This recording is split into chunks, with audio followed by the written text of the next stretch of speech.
It's a pleasure. Okay, I'm going to continue.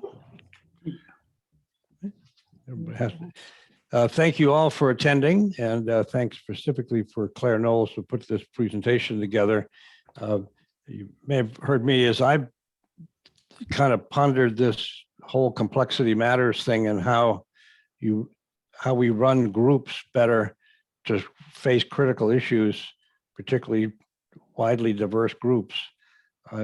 Every time I listen to a talk, I say, I think women know how to do this better than men do, and that basically all of what you do every week is have a tutorial or remedial for men to try to pick up on what women do naturally and have done for eons and centuries, and do very well in the workplace. So I'm very delighted to have Claire Knowles, who has a long and great career in the business world as a professional, as a human resource professional, and as a consultant for a wide variety of things in complexity and in human resources, in safety, and just recently in workforce violence and bullying, which is all these are very, very current topics. So Claire, you're going to sell yourself, I know, in an instant. So it's all yours. Welcome. Thanks.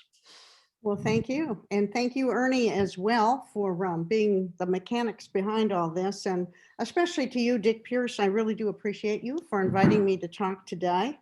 And as you have shared, I'm going to be talking today about the feminine energy in my view of how it applies to complexity and certainly to business.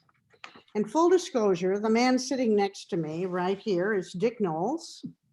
And he is my husband, and I have learned about complexity by way of osmosis for years as he has been developing the process Enneagram. And I think it's a tool that he has presented on to the Complexity Matters group on many occasions.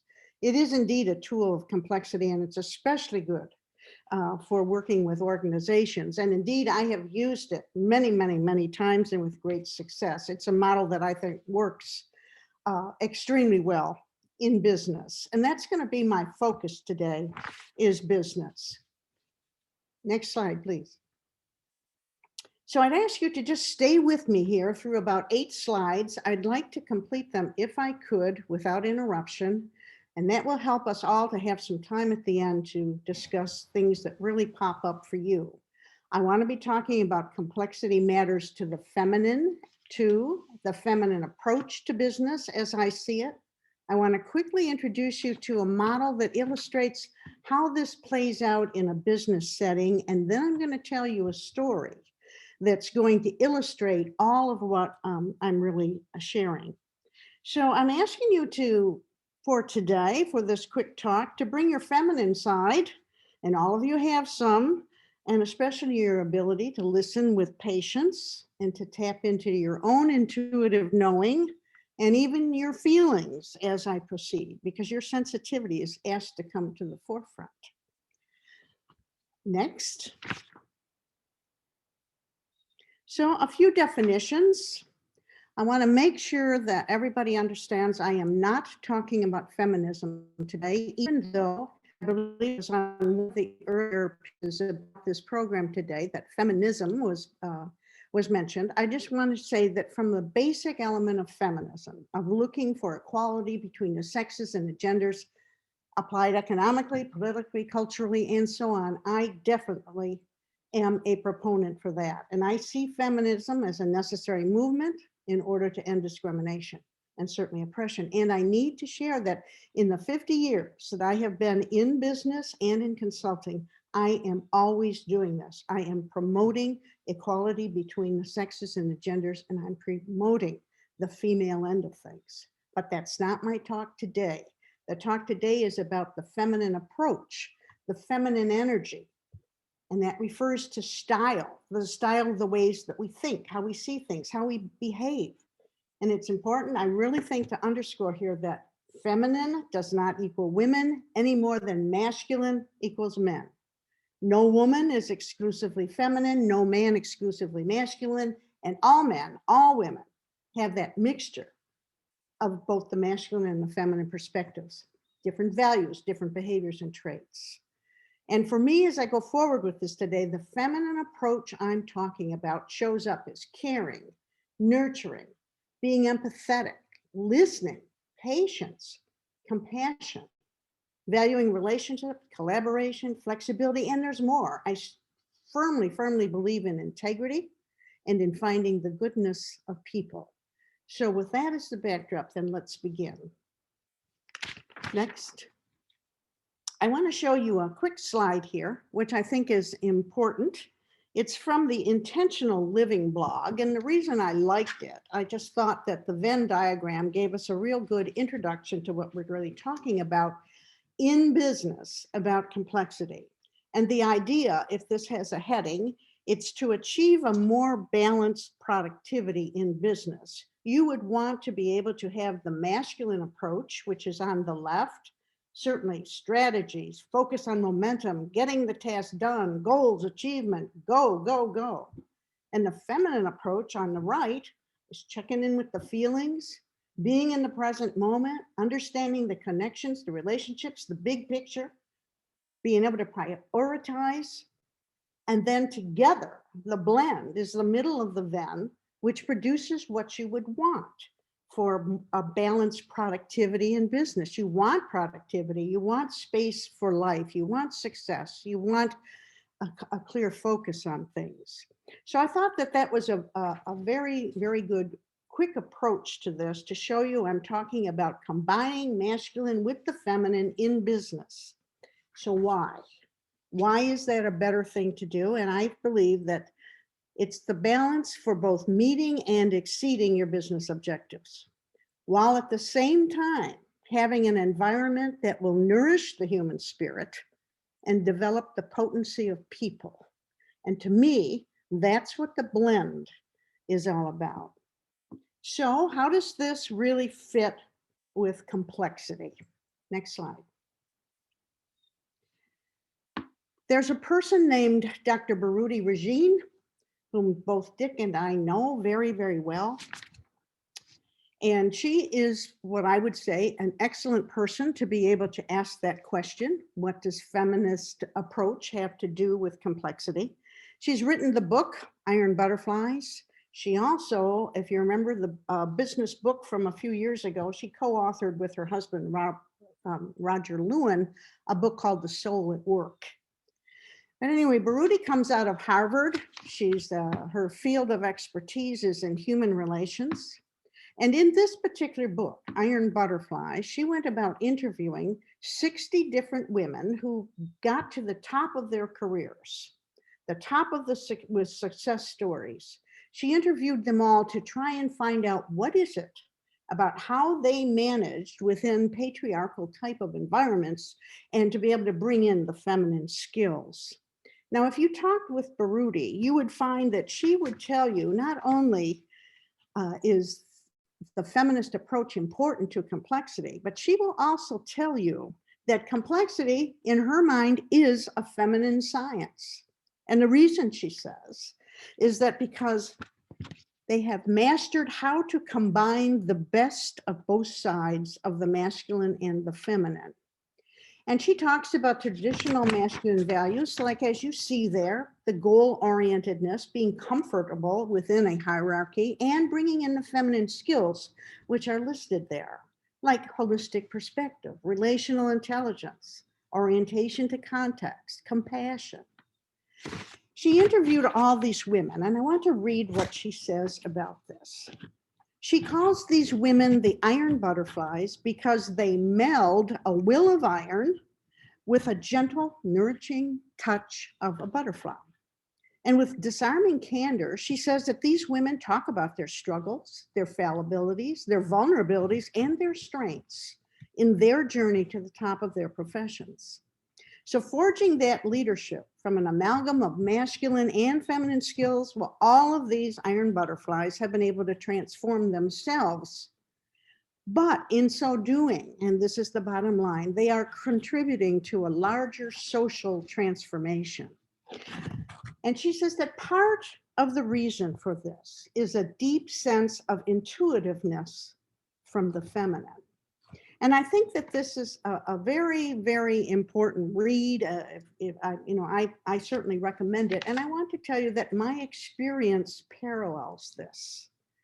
This is what I have experienced, that my success in the business world has been because I've maintained my feminine approach, but I've been able to dissect with the masculine dominant element in patriarchal settings. And indeed, being in business world, it is a patriarchal setting, at least the corporate world that I came up from within the chemical world.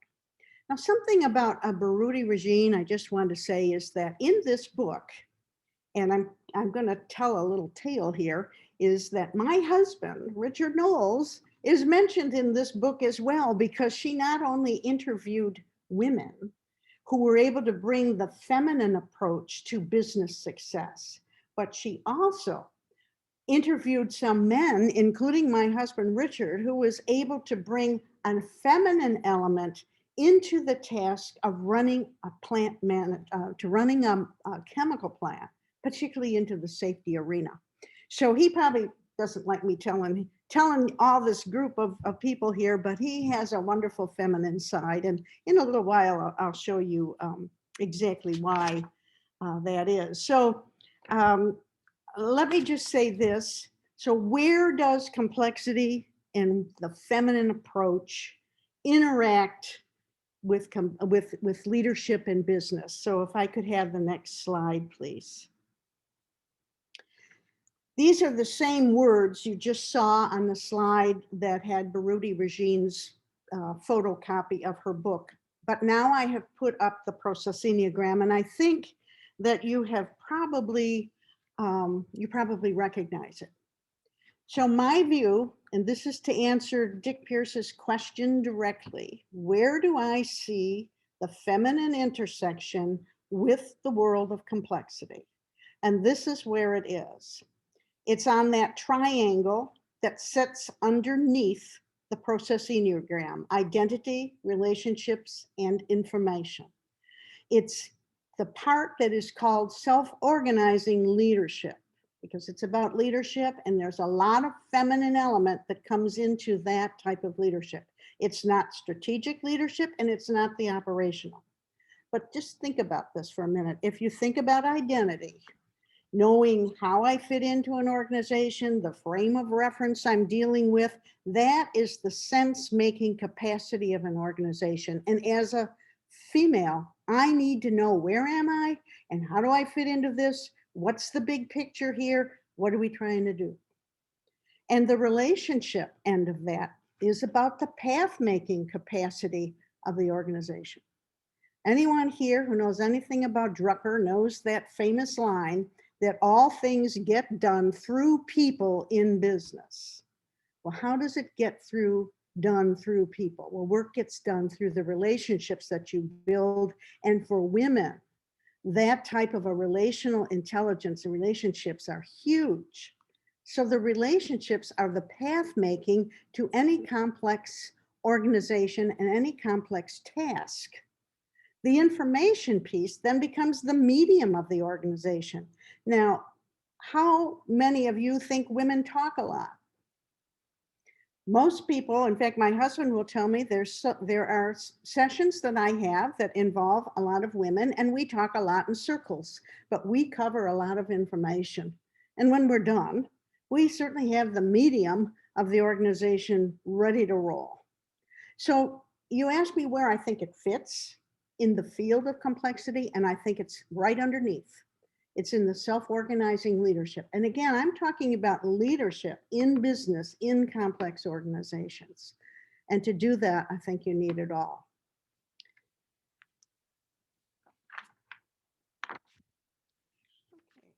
So now I'd like to introduce you to move on just for a minute. I'll come back to this in a little bit. But if I could give me the next slide, Dick, thank you. I want to show you another tool that's for use in complex organizations or complex systems. Because for organizations, in order to be successful, we all need to be able to interact in a positive way. So what I want to show you here is a profile that's called the DISC profile. You may have heard of it because it's been around for 40 years. It was invented by a Professor Marston at the University of Minnesota. And it has many, many iterations. You can get any of these profiles with Wiley and Company. They're published by Wiley. And the one that I'm talking about and that I was introduced to around the year 2000 is the profile for business leadership. It's about your leadership style, and it's about understanding relationships. And there's 4 quadrants. There's dominance, influence, steadiness, and conscientiousness. And I'll just give you the reason it was important to me, because I thought it explains so much about myself and how I have to interact with others and how I lead. And how do I work within a dominant force of patriarchy in a corporate environment? I work with an all-male plant staff. I bargained with an all-male union council.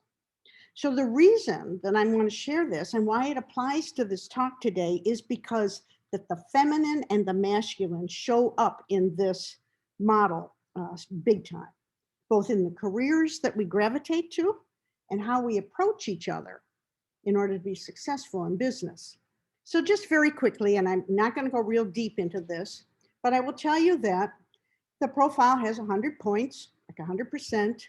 And when I took this profile, 40% of my leadership style is what they call the I. And if you look at that, I tend to have a lot of emphasis on relationships and influencing and persuading others. Expression. 35% of my profile is the D, which means dominant, which means I can accomplish bottom line results. I know how to get things done. Only 10% of my profile is what they call S, or the steadiness. This is to be dependable, cooperative, sincerity, and 10% falls into the C, the conscientious piece. This is around accuracy, expertise, and competency. Now, the point I need to make is every one of you sitting in this room has some proportion of each of those quadrants in your leadership style. It's how you get things done, and it's how you gravitated to the type of profession that you probably ended up with. For example, I'm going to share with you that the D are considered confident, sometimes blunt, outspoken, can be demanding, and the command and control manager sits right there in the D. People who are Ds are motivated by winning, competition, and success. Now, how many of you think that that has some masculine tendencies? Well, the people that gravitate to careers that have this type of equality are people that are in professions that display power. Presidents, CEOs, lawyers, doctors, founders, presidents, plant managers, even police. That's where the D comes from. But people who are I's, guess what? These are people that, as it shows here, an emphasis on relationships, expression, influence, persuading, the type of people or professions that I's gravitate to, guess what, are human resource managers, public relation professionals, marketing professionals, realtors, designers, musicians, artists, writers from the expressive element. All of this is good. And people who weigh very strongly in the steadiness end of things, these are dependable, emphasis on cooperation, sincerity. The people that gravitate there go into medicine and therapy, customer service, nurses, counselors, doctors, dentists. They have a very high value in that end of things. And the C's are people who have quality, accuracy, expertise, competency, and no surprise, these people are your engineers, your analysts, your systems administrators, your actuaries. All of them have value, every single one of them.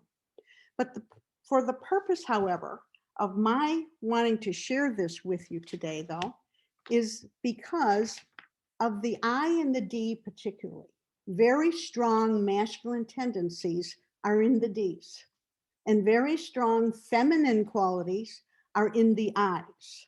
So if I am primarily an I, and I needed to be able to talk and make a stand to raise my voice into the room when I am certainly into a room of of men with a very dominant piece, what do I have to do? I have to learn how to express myself in their way. And for example, I got to give the bottom line right away. I have to be brief. I have to stay focused. I have to avoid generalizations, and I got to refrain from repeating myself, and I got to stick to solutions rather than problems. Now, I have good part D in me as well, and so I can do that. And that's where it is that women who are primarily into an expressive element need to be able to learn how to raise their hand and voice. But they also have to recognize that Ds have to learn how to interact with people like me who are high I.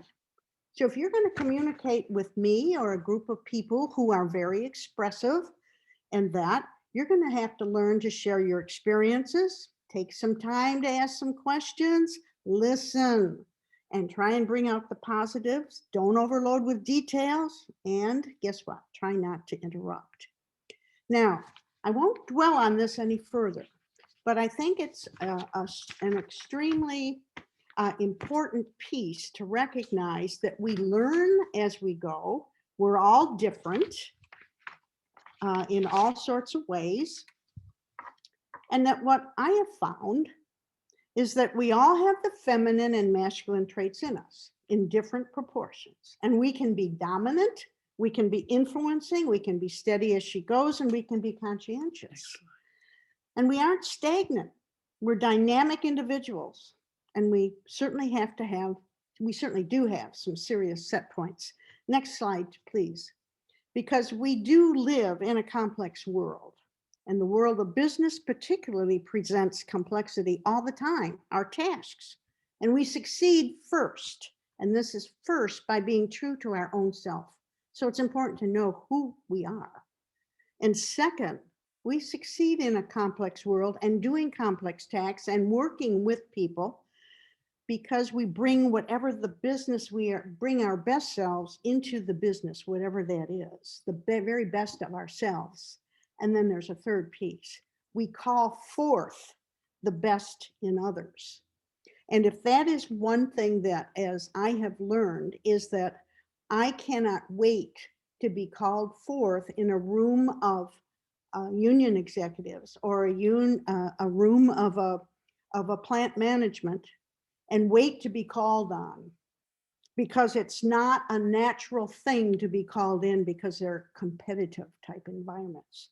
So if you're an I, and I know who I am, I have to influence that. I have to put my hand up and I have to move forward and I have to talk in their language. But at the same time, I must teach them how to call forth the best in others, including myself, because I'm part of their team. So with that, I want to ask to change the slide again. Thank you. Now, this is the slide you have seen before. And I'm going to ask you to listen to me as I tell you a story. I'm going to read the story so that I do not go off in a tangent. And I want you to do something. I want you to pay attention to the traditional masculine values and pay attention to the typically feminine skills that Baruti Regine spoke of in her book, Iron Butterflies. I want you to take a look at the process Enneagram, which is a tool of complexity, and listen to the story and see where it fits in your mind as you listen. I'm going to take you back 27 years ago.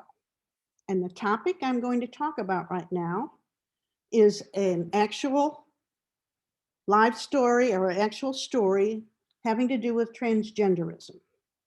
Now, I need you to put aside right now any knowledge that you have of transgenderism as it applies today to social, political, legal, or any cultural entities. Just put it all away and just listen to this story, because we're talking 27 years ago. So 27 years ago, I had little knowledge of transgenderism, but I learned quickly.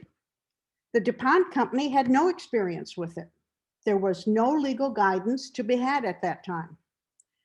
And at that time, the best understanding that I had came from Ann Lander's column that detailed the transformational aspects.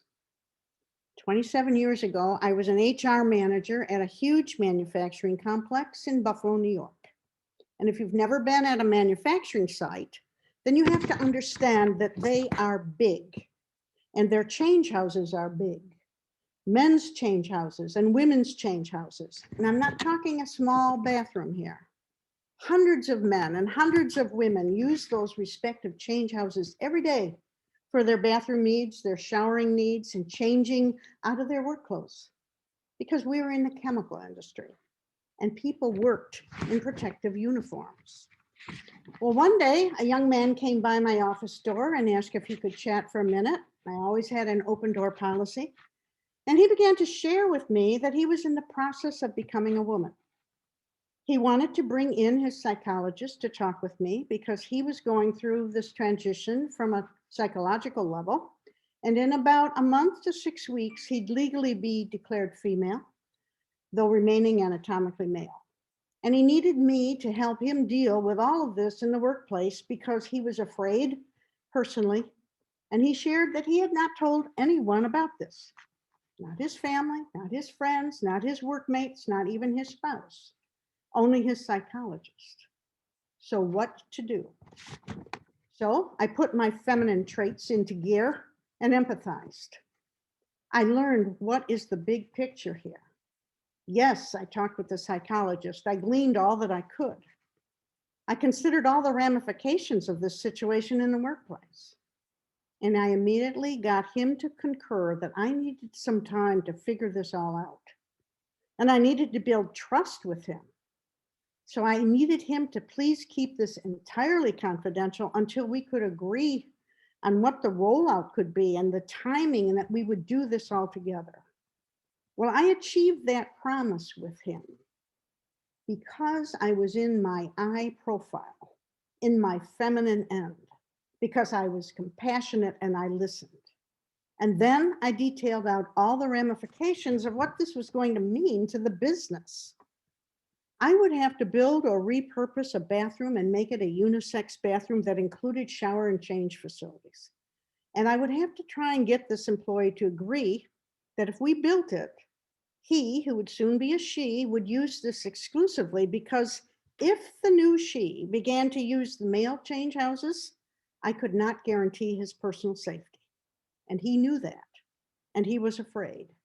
Why? Because this is a macho, blue collar environment. And anger and ignorance 27 years ago could explode.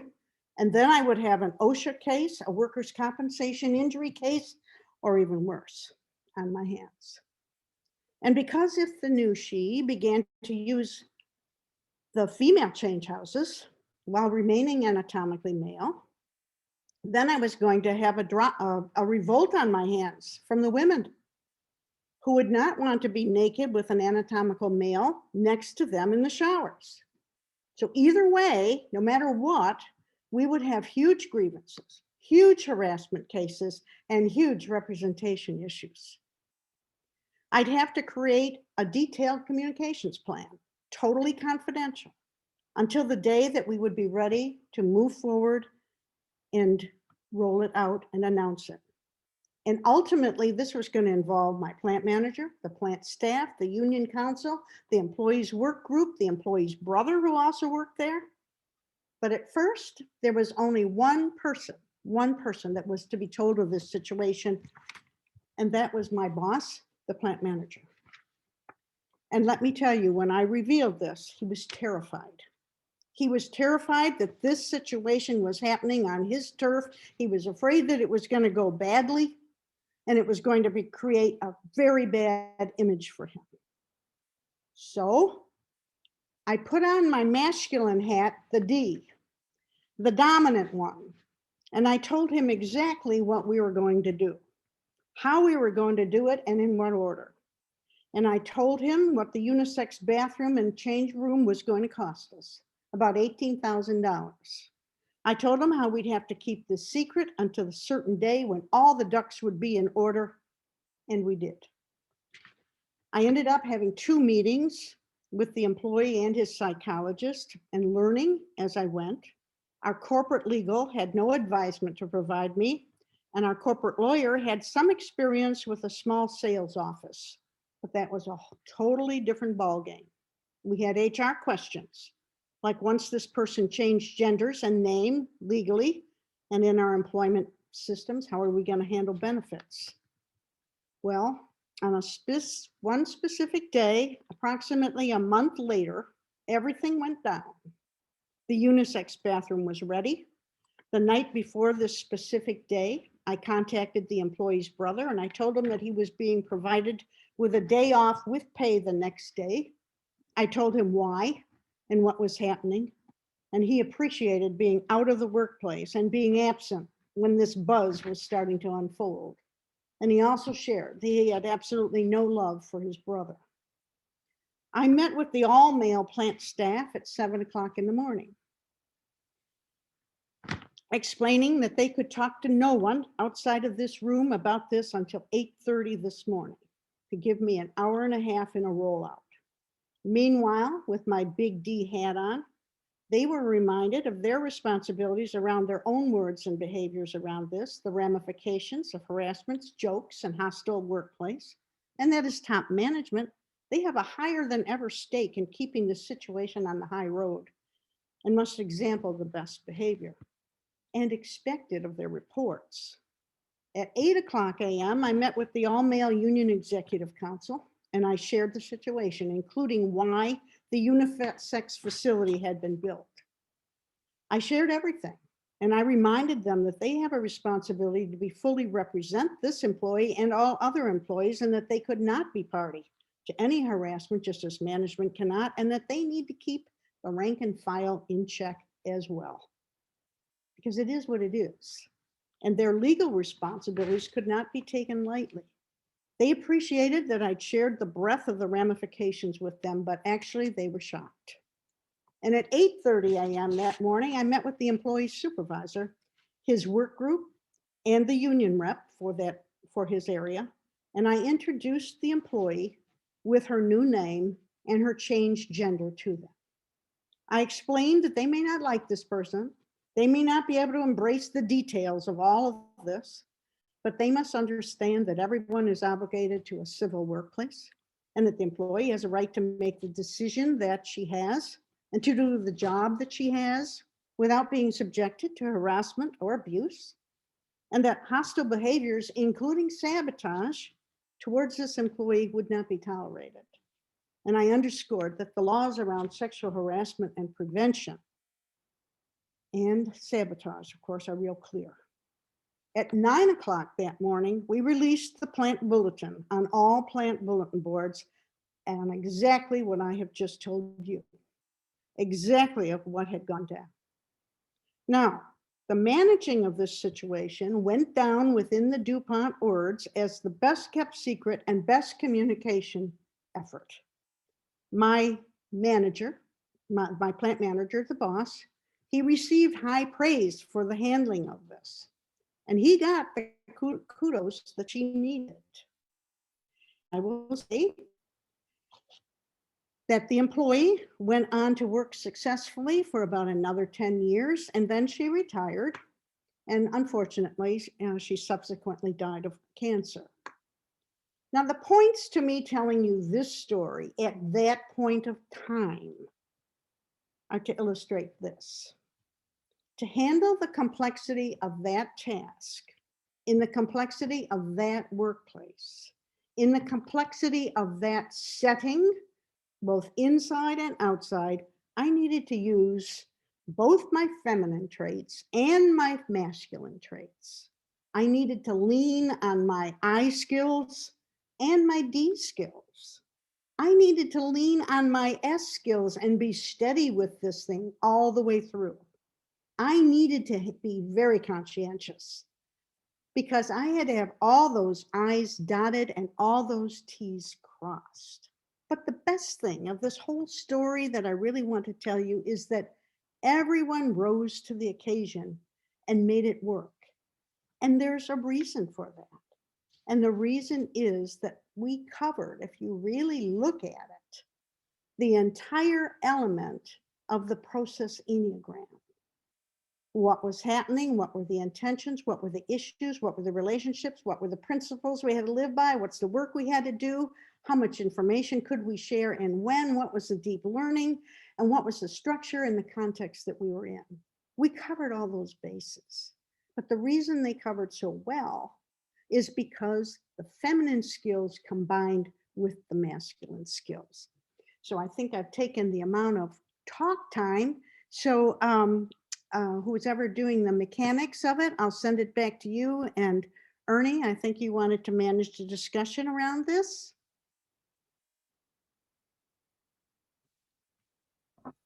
Let me unmute. Okay, so raise hands or yell at me or whatever you need to do, and let's start. And I guess Thank you. we can take the slides down or not? Okay. Leave it up for a reminder. Leave them up. Okay. Okay. Well, I had a question. Nobody else? Yeah, I mean, my mind immediately jumped to the approvals process. My God. So that's the masculine side, right? Mm-hmm. Beverly Cohen, I think, is up first. I just want to thank you for that story. I think it's an amazing story of how to handle a very difficult situation and show all these skills. And also very interesting to me, this Enneagram has never meant anything. I don't know where a teacher or a researcher would fit into your skill set, what kind of personality would be dominant. But for the first time, really, I understood the importance of this kind of thing. And I do thank you for that story, which brought home all of these important considerations. Thank you, Beverly. And I would just say that my daughter happens to be an analyst, brand manager, analyst, very big on details. And she is definitely a high C if you looked at that profile. And I'd invite you to take a look at it because then there's all iterations because there's D's mixed with I, which where actually I'm an I mixed with a D. But the people can be C with a D and S with an I. And so it's extremely interesting to me. But as I had shared, the bottom line for me was it showed me the difference in the room I'm sitting with all men of how I needed to be in order to connect with their values and behaviors. And so I learned how to do that very well. Well, Paul Carr. thank you again.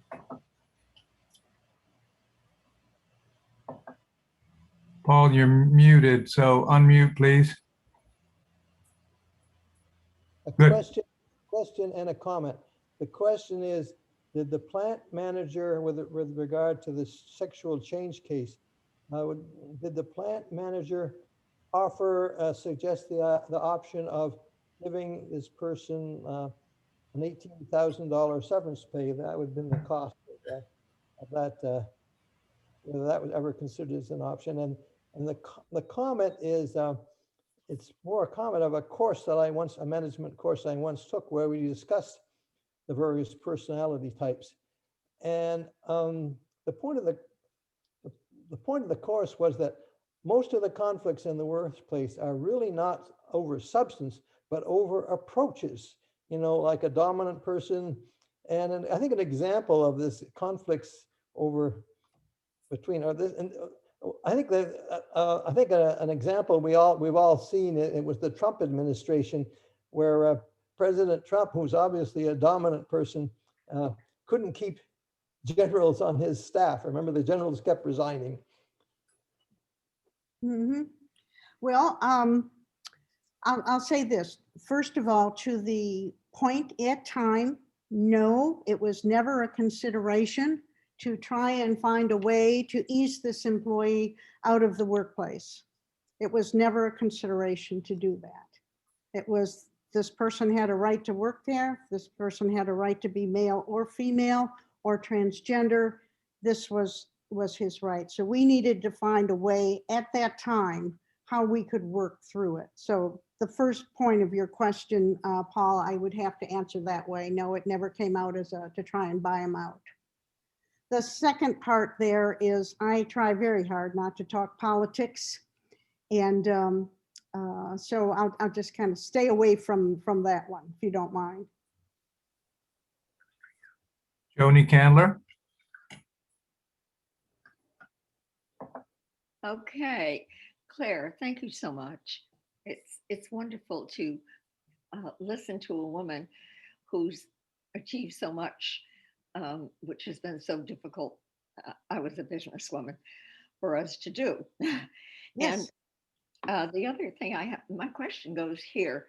Now, you went through a hierarchy of information the day you presented it. And I'm wondering two things. One is, as you went to each group and told them, when you went to the next group, did you say the previous group was on board and do it in an order so that the most difficult ones would realize that everybody ahead of them had agreed to what you wanted to do? It was a little different than that, Joni. There was a hierarchy of my plant staff first, because they are the managers, and then the union, because they are co-elements with you there, and then the work group. Part of it was timing, because the plant management are always there an hour earlier than anybody else. But it was something that's deeper than that. The reason the rollout went so fast and in that order was that I needed this thing to stay on track, if I could put it that way, and controlled. If I had started with the union, it would have been all over the plant and to the work group before we could do, before I could honor the individual of which this is all about. To be able to help him, remember, that was my task as a human resource manager. It was to keep this close to the vest as much as we could all along, so that when the day came, there was nothing left to be able to say. Now, the hardest part during that time frame was keeping quiet what the building of this bathroom and change house was. We actually repurposed one that had had better days, and but why that was all, you know, what that was all about, and keeping that under wraps and not sharing anything about that was one of the harder things, believe it or not. I hope that answers your question. It does. Thank you. Jeanette Erickson? Thank you, Claire, for this. I'm going to come at this from a totally different angle. I grew up with 4 brothers, so they would play stickball. If you don't have a bat, professional bat, use a stick, but it's the same process. So I fall getting to one of the bases and really hurt my knee. And the first thing I heard collectively was, "Don't you cry, you gotta toughen up or you're not gonna play with us." Oh, Now, fast forward to the last 10 years. I'm on the telephone with one of them that I love very much, Richard. And I said, he said, "What are you doing?" I said, "I'm watching the movie Private Ryan." And he said, "Well, get off and watch it. It's real life and you gotta toughen up." So all my life I've heard that I have to be steady, I have to have dominance, I have to have influence, I have to be conscientious, but I have to do it in small portion, because God forbid I should insult my brother's egos. Well, I can relate to that, Jeanette, and I will just say that it's an interesting perspective, and it's a experience that most women in business, I think, face at one time or another. And there's something that's called the double bind. And the double bind happens when you are in, let's just say, my conference room with all men, and I'm the woman there. And it's a very male dominated, macho type of environment. I have to fit in, but I'm seen as a female, I'm seen as a woman. And the moment I become what might be considered aggressive, I suddenly am labeled, I'm no longer the female with the feminine approach I'm supposed to be. I've now turned aggressive. And that isn't liked either. And it's a double bind for women because you're trying to be who you are. You're trying to bring the best of who you are into the world and into the task or whatever it is that the work is that you're involved with. You're trying to do that. And it's hard to be able to conform to all the macho ways because you don't want to, because you lose yourself when you're doing it. So as I showed you that particular disc profile, that was enlightening to me because I realized I'm okay as an I. I do very well expressing myself and I'm smart, but I also know how to be goal-oriented. I also know how to have comfort with hierarchy, but you also have to learn it as you go. So it's a double bind. I understand, Jeanette, exactly what you were saying. Jack Lillibridge.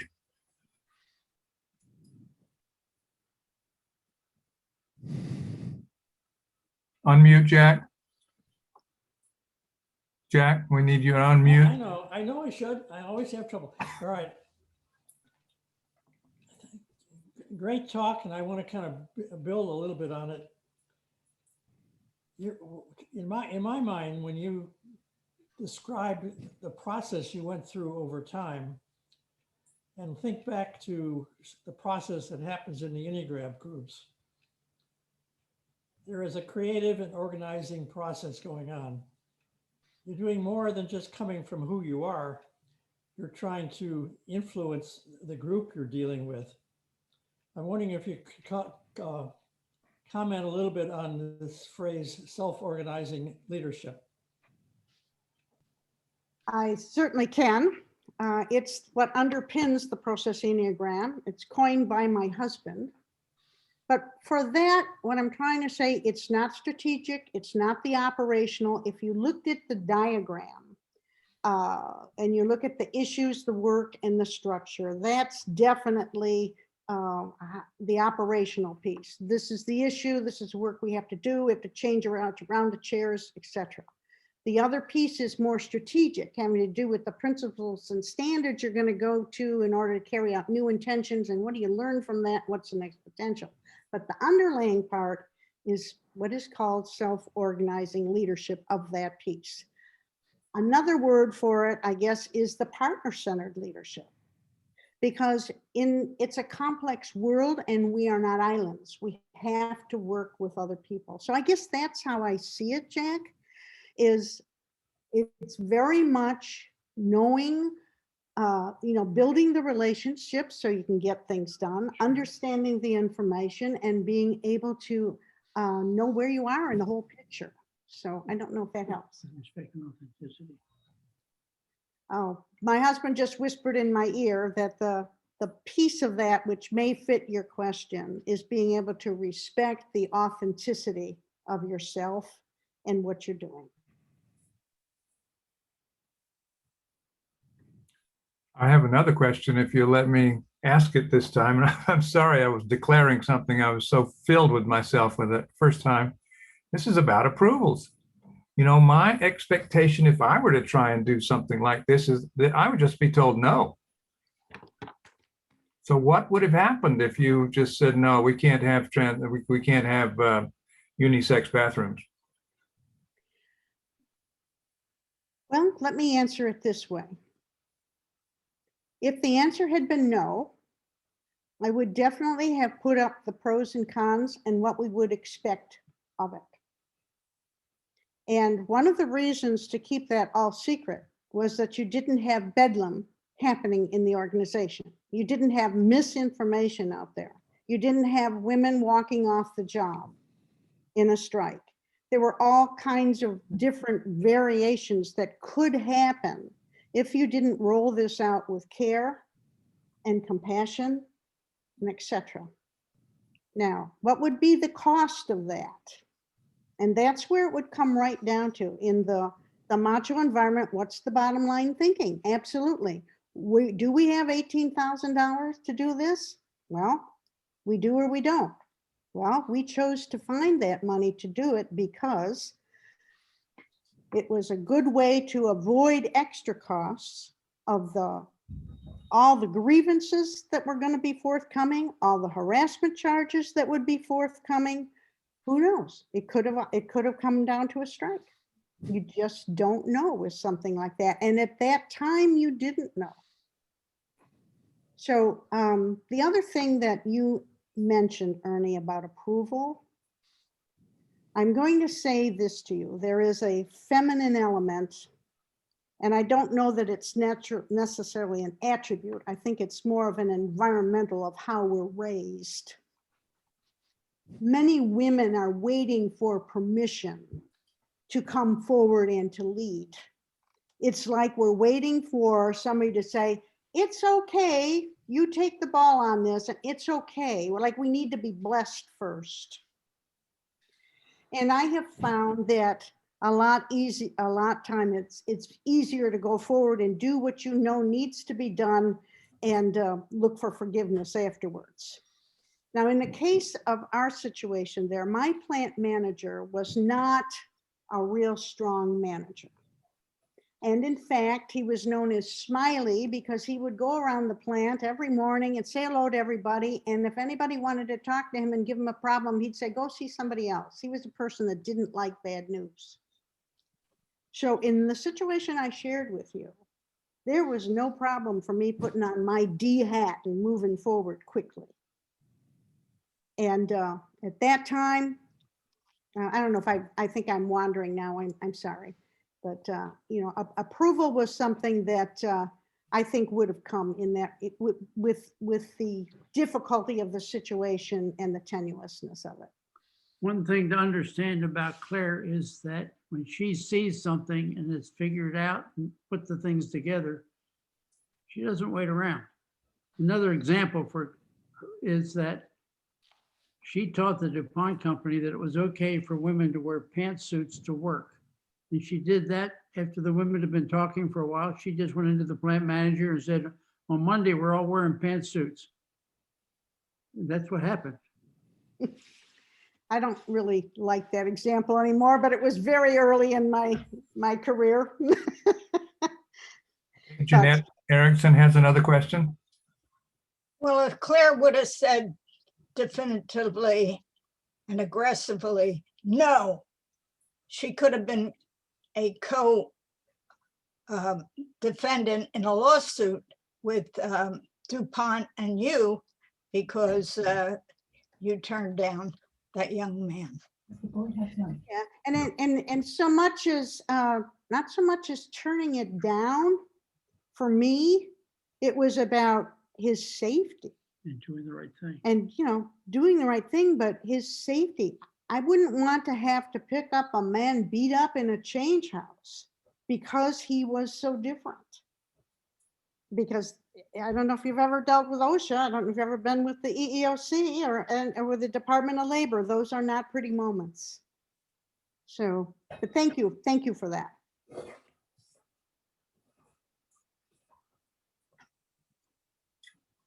Can I comment? I can't raise my hand. Yes, you may. Okay, thank you. Claire, thank you.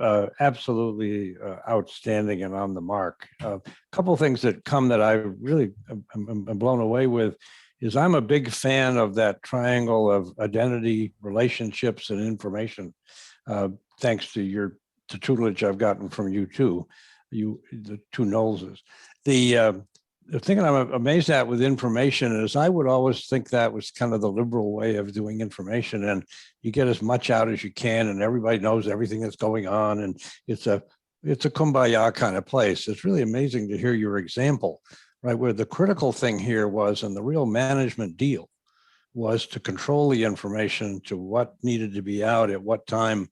And that, so I have this concept of a wide open conduit valve, just gouging information out of the executive office. And you've tuned me a little bit. So that's a great help.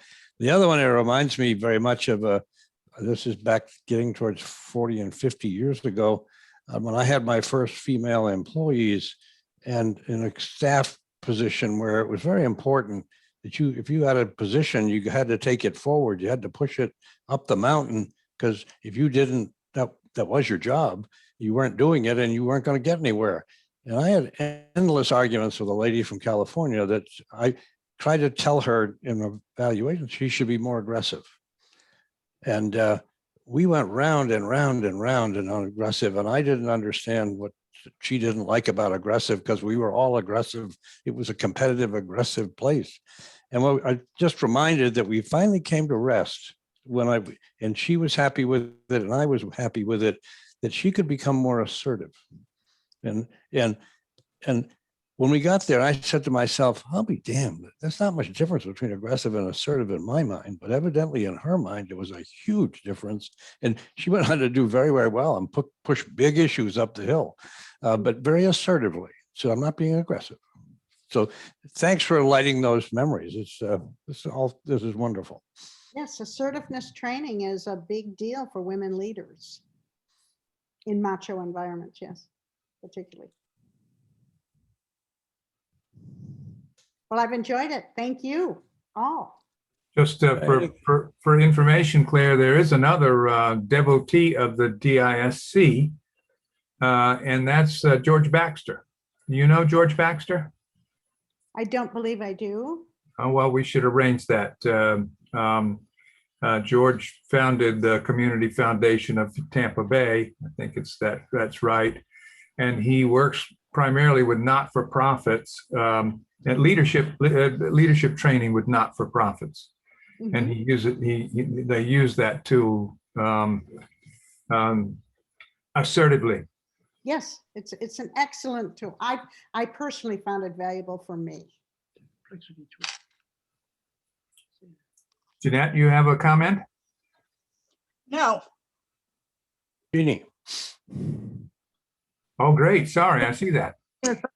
Yes. Well, I just wanted to thank you so much for this presentation. When I think about these things, which I don't think about these things very much because it's so depressing and exhausting and reminds me of joyful but painful experiences in my entire career. But what I see is that we've left the world better for the women coming along, because they are still going to have to fight the battles of if you do anything with confidence, you're accused of being aggressive and all those negative things. But it is going to be better.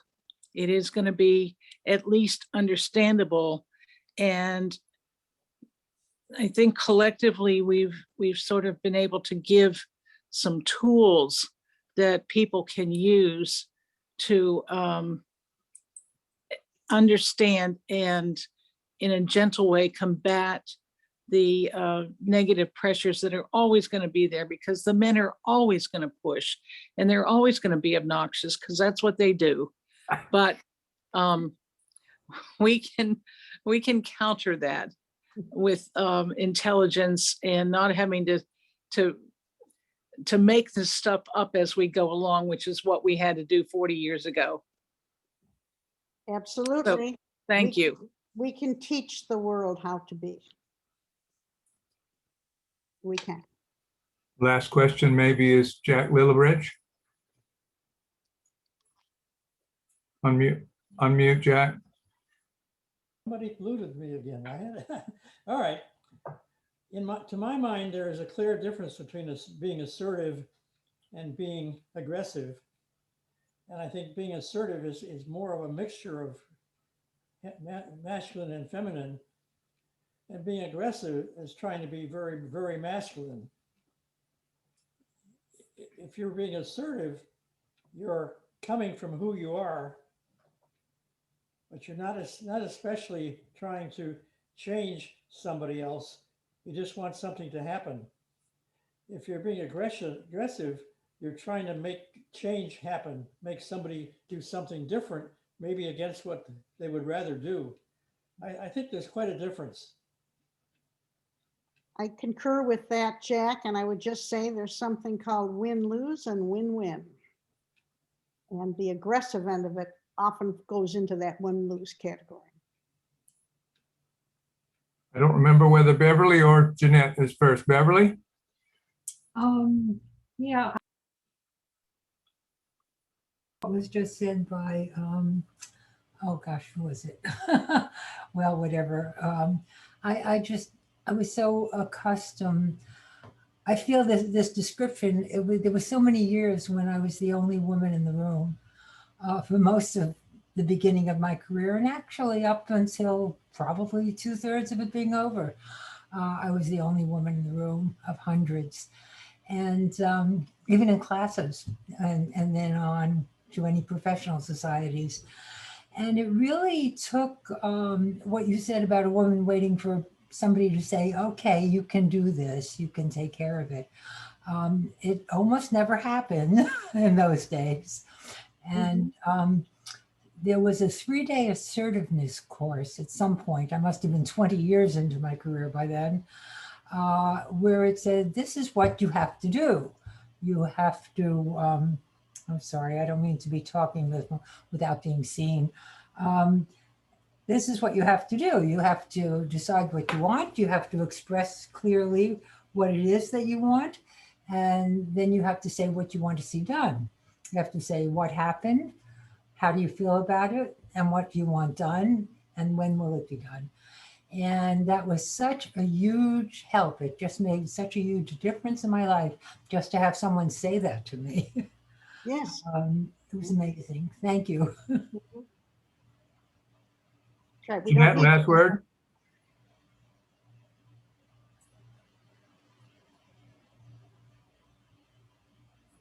Jeanette?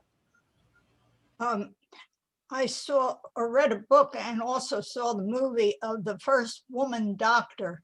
And it was back around 1905, between 5 and 10. And when she started with these men, they just looked down at her and they gave her all the really bad jobs. Her first job was going out on the ambulance, which was a horse and a wagon and one man on it to pick up the sick or the injured. And, but she had tenacity and brains, and she stuck to it. And within 5 years, the men were realizing how wonderful it was to have a woman doctor. Joni Candler? Yes, can you hear me? Yes. All right. I just want to say that I had a wonderful experience growing up. Complications on a personal level. But anyway, my mother, from the time I was a little girl, told me I could do anything, anything. And by golly, I believed her. And all the years of growing up, and when I went to business school, and there were very few women, and then I went into a sales career where there were no women. I think I was the first manufacturer's rep in that industry. But I guess what I'm saying is I never felt compromised by being with men, or that they didn't respect me, or whatever. I guess I was just lucky, and I'm very happy that I was able to do that and had that. So that's it. I'm happy for you too. Thank you. Let's give Claire a remote, rousing round of applause for a wonderful hour. Thank you so much, Claire. See you all next week, folks. Thank you. Outstanding. Thank you, Claire. Thank you. Thank Thanks you. for your help, Ernie. Thank you. Marvelous. We need more women on this program. You're all welcome. Come Great on, discussion. come on back. You hear? Yeah. We'll have cookies. Love you all. Thank you.